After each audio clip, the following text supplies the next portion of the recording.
video, we will be sharing our opinions on the differences between Class A, Class B, Class C, fifth wheels, and toy haulers, because we went and toured one of each, and we will be talking about what works for our family and what doesn't work for our family in each one of those. All right, so let's get started. We are recording. All right. 5, 4, 3, 2, 1. Hi, welcome back to Car Coffee Chat. This is where we have a discussion in front of our peoples. With our coffee. With our coffee. I already drank mine. Michelle finished So, already. the best thing about these videos is you get to hear the conversation between a couple that are like not black and white. Yeah, that we are like oil and water. Oil and water, Yeah. right. We are like oil and water in our opinions about things, but this is going on 25 years of marriage, and we discuss our differences and we come to a common ground. I'm the oil because I smooth everything over. Class B is a van, and a Class C is the bigger diesel engine ones, like the one we went in, that Dynamax. The Dynamax that we went into with the Freightliner front body is a Class C. Class B is a van that has been converted to? They're sometimes called Van conversions. Okay, that's Class okay. B. Yeah, No, that would that's never work interesting. for us because No. they don't have enough room. Right. and I hit my head. And my Yeah, daughter look hit at her it. head in a Class B, so that means it's out. Yeah. She refuses Okay. to even go So- back in them. For our family of 3, most people would think we should be able to just get something really small. The problem is we don't like to sit on top of each other. And we don't like to be in each other's space and up each other's nose 24 hours a day. Right. As We much want as my our wife and I space. love each other, she won't even get a queen-size bed.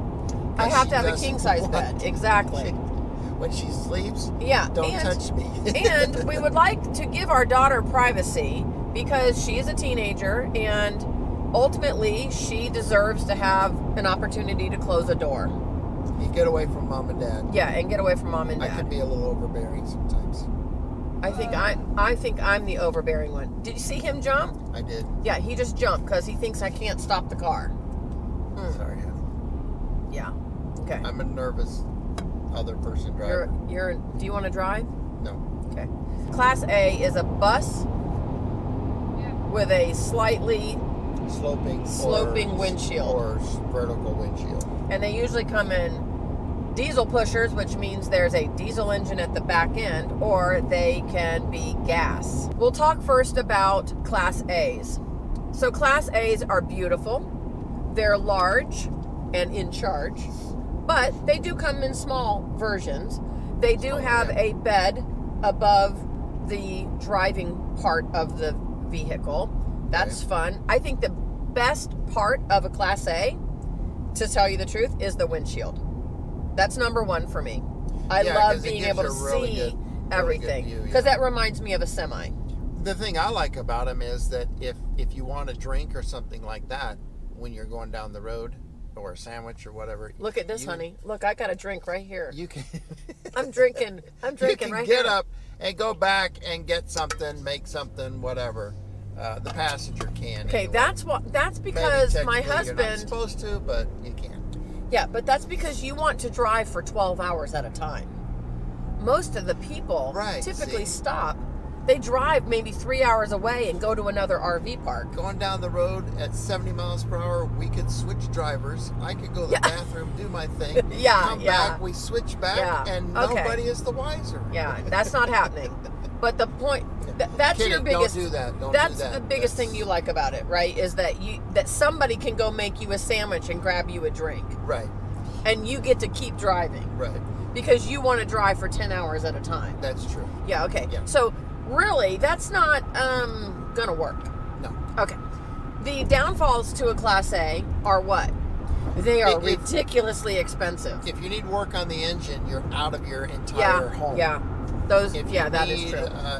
Any kind of work you need done on it, you got to put your entire home in the shop. But Being in the truck driving world, I know that those kind of shops can take their time getting stuff done. Well, no, what I have seen most people talk about is parts are not ordered until your Right, rig is assessed, which means you have to go in for your appointment. Until they have discovered what's wrong with your rig.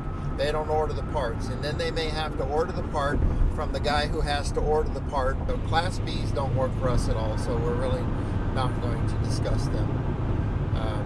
They are nice, and there are people who like them, and so I'm not saying anything negative about them. Just for us, they don't work because they're too small. Okay, but why would they work for somebody else? I have no idea. I don't really. Brian, they would work for somebody else because maybe there are people that are completely full on minimalists and they have nothing and they want to just drive out into the middle of nowhere, go park on BLM land, get into all the state parks, get into the smallest RV sites, and they probably can have more privacy and be off the beaten path. Maybe somebody likes to drive something that small and they can work with the smallness of the kitchen, the bedroom, and all that other kind of stuff. And maybe they know how to work on sleep vehicles outside, and they could care less about being in an RV with more room. We've seen people that are going to take kids on those, but I mean, in my opinion, it's just too small. All right, let's talk about Class C, which are the bigger ones, and they're longer. With the truck front and then the camper on the back. That's a Class C. They can come in diesel, they can come in gas. They come in varying sizes, anywhere from 20 foot or maybe even shorter, I'm not sure, up to 40 foot.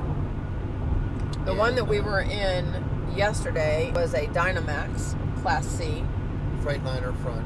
Yeah, Freightliner front. Looked like a whole semi on the inside where you drove. Yeah. And it had a bed above the driving portion as well. Yeah. And it had slides. It was nice, but it was kind of like a beast. Yeah. I mean, it would be more normal for us being previous truck drivers. That would be a normal thing for us to transition right into. Yeah, but again, it's like a Class A. You've got the same issues with the Class A as what you do with the Class C. If you need work on the engine, something happens, you got to put it in the shop. And that's your whole rig in the shop. Yeah. And you're in a hotel and don't have access to any of your stuff in your RV. Yeah, I've seen some stories in Facebook groups or even on videos where the rig, has to go in for an extended period of time, and that's a lot of expense to have to pay for a hotel.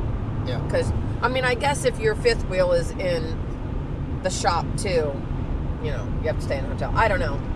Yeah. Well, I mean, for me, I can't think of too many things going wrong on a fifth wheel because in a fifth wheel, I know. What do you have? Water leaks.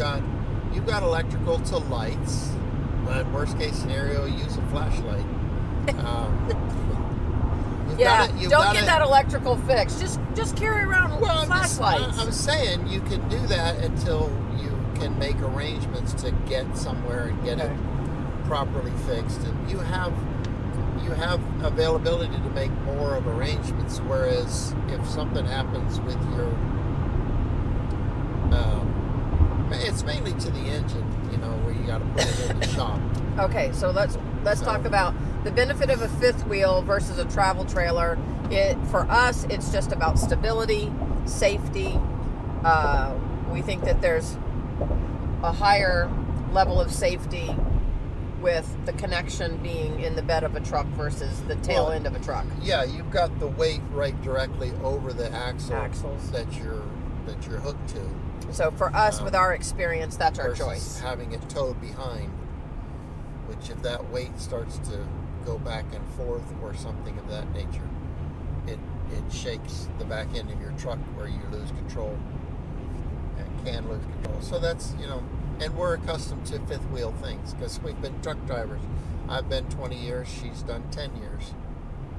And so it's comfortable for us. The original rigs that we were focusing on were toy haulers, and that's because they have the garage in the back that allows us to make that into our daughter's bedroom. That gives her an ability to shut the door. It gives her an ability to have a queen-size bed, a half bath, We were only looking at toy haulers that had half baths. We have chosen a few primary companies to look at, and that would be Grand Design, Lux, Luxury Fifth Wheels, and toy haulers. And we have considered other brands like Keystone, Heartland, Looked at a Montana. DRV. We'll post a link right above that's a here for Keystone. the DRV trailer that we Beacon. checked out. What? Beacon. Well, I don't have a video of that one. The toy hauler is the best choice for the space, right? That's because they don't come with. Wait, no. Well, the toy hauler gives you in most of them, the availability for a half bath. Right. And then so you have the half bath, but then my daughter's room is in the garage. But also it has the patio out the back, so we like to use the patio The out toy the back. hauler has the patio So- that a fifth wheel does not have. Right. So we would lose or she would lose her bedroom during the day when the ramp is down and we're using the patio. You know, it's kind of like there goes her bedroom. So And that's why yesterday, after stopping at another dealership, we began to consider more heavily the mid-den floor plan. Well, I think we saw online doing some more research. We started looking at Solitude, and they had a bunkhouse version. Yes. And the bunkhouse, one of the bunkhouses, the bunk went all the way across the entire back end of the RV. So we thought, well, that's long enough for her to lay in, and for her to have that as a bedroom. And it had a half bath, or it had a full bath in the back, didn't it? Is it still? Yeah. It had a full bath in the back. So then we thought, well, that would fit our need, and so we really need to look at that and see what we get. After touring it, I think we could do the Solitude. It was the 395. No, we chose against the Solitude 3950 bunkhouse because there's all these extra beds in the back and we're not even going to use them. So it's wasted space for us. And they have the outdoor kitchen, which I don't think We don't you want can an outdoor order kitchen. it without that outdoor Right. kitchen. And with that outdoor kitchen there, we can't remove those bunks and put a desk in Right.